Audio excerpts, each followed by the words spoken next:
दिल्ली लोकसभा चुनाव में एक बार फिर से मोदी मैजिक चल चुका है। बीजेपी दिल्ली की सभी लोकसभा सीटें जीत चुकी है। इसके साथ ही कांग्रेस और आम आदमी पार्टी की उम्मीदों पर पानी फिरता दिख रहा है। इस वीडियो में हम आपको बताएंगे कि जिस दिल्ली के विधानसभा चुनाव में आम आदमी पार्टी को बड़ी जीत हाथ लगती है, वह लोकसभा चुनाव में कैसे चूक गई और बात कहां बिगड़ गई। लेकिन इस वीडियो को आगे देखने से पहले एक अपील, ग्राउंड रिपोर्ट और बड़ी खबरों के बेहतरीन विश्लेषण के लिए क्विंट हिंदी को फॉलो करें और क्विंट हिंदी के मेंबर बनें।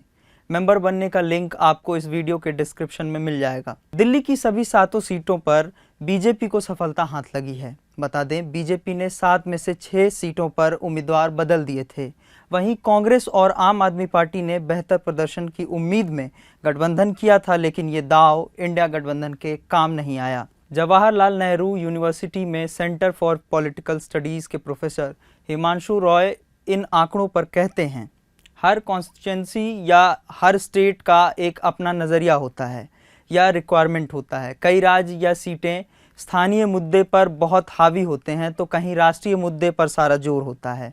यह एक बॉलीवुड फिल्मों की ट्रेंड की तरह है, यानी ट्रेंड सही चल रहा है तो लगातार फिल्में हिट हो रही हैं और अगर पक्ष में ट्रेंड नहीं है तो फ्लॉप की बाढ़ आ जाएगी। ऐसा ही कुछ दिल्ली की लोकसभा सीटों के साथ है। यहाँ स्थानीय मुद्दे बहुत हावी नहीं हो पाते, और अगर आप बिजली, पानी और फ्री स्कीम की बात कर रहे हैं तो उसके लिए विधानसभा चुनाव है। लेकिन लोकसभा चुनाव में यहाँ के वोटर्स हमेशा राष्ट्रीय मुद्दे पर वोट देते हैं, और यही बात बीजेपी के पक्ष में चली गई। Political expert professor Himanshu Roy बताते हैं कि बीजेपी ने जो सोची समझी रणनीति दिल्ली में अपनाई है, वो है पुराने सांसदों की सीटों को बदलना। 7 में से 6 सीटों पर बीजेपी ने अपने मौजूदा सांसदों का टिकट काट दिया। इससे जितने भी वोटर सांसदों से नाराज रहे होंगे, उनको भी बीजेपी ने अपने से दूर जाने से रोक लिया। अब आपको बताते हैं कि कांग्रेस और आम आदमी पार्टी के साथ आने का फायदा क्या हुआ और नुकसान क्या हुआ। कांग्रेस और आम आदमी पार्टी ने पंजाब में अलग अलग चुनाव लड़ा, लेकिन दिल्ली लोकसभा में दोनों पार्टियों ने गठबंधन में चुनाव लड़ा। पॉलिटिकल एक्सपर्ट का मानना है कि दोनों पार्टियों के वोट शेयर को देखें तो बदलाव समझ आएगा। अगर दोनों के वोट शेयर को मिला दें तो इसमें इजाफा हुआ है।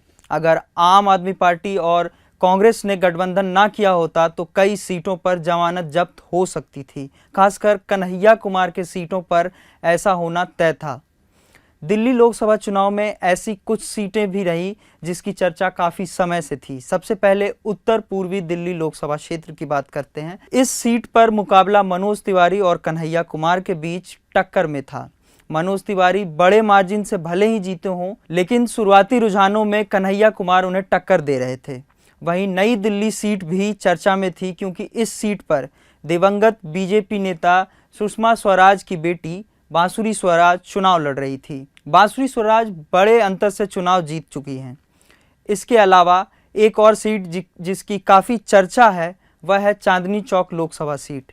इस सीट को लेकर स्थानीय लोगों का मानना था कि यहाँ कांग्रेस अच्छा प्रदर्शन कर सकती है, क्योंकि कांग्रेस ने यहाँ से जेपी अग्रवाल को चुनाव में उतारा था। जेपी अग्रवाल चांदनी चौक के मूल निवासी हैं। उनका जीवन इसी इलाके में गुजरा है। लंबे वक्त से वह राजनीति में हैं, लेकिन इसके बावजूद उनके विपक्षी उम्मीदवार और बीजेपी नेता प्रवीण खंडेलवाल बड़े अंतर से चुनाव जीत चुके हैं। पर इन सब के बीच सवाल यह भी उठ रहे हैं कि क्या शराब नीति मामला और स्वाति मालीवाल के साथ हुई कथित मारपीट जैसे मुद्दे से आपके छवि को डेंट पहुंची है? तो इस सवाल का जवाब पॉलिटिकल एक्सपर्ट हिमांशु रॉय बताते हैं। हिमांशु रॉय कहते हैं, इन सब बातों का असर पड़ता है, क्योंकि जनता ऐसे लोगों पर लगे आरोपों को गंभीरता से लेती है जो भ्रष्टाचार की बात कर राजनीति में आते हैं। जब भी ऐसे आरोप लगते हैं तो जनता ठगा हुआ महसूस करती है। किसी और राज्य की बात होती तो ऐसे मुद्दे भले ही बहुत असर ना कर पाते, लेकिन दिल्ली की पब्लिक वोट देने के मामले में काफ़ी मैच्योर है, और ऐसे आरोपों का खामियाजा आम आदमी पार्टी को चुनाव में भुगतना पड़ा है। हिंदुस्तान को बचाने वाला चुनाव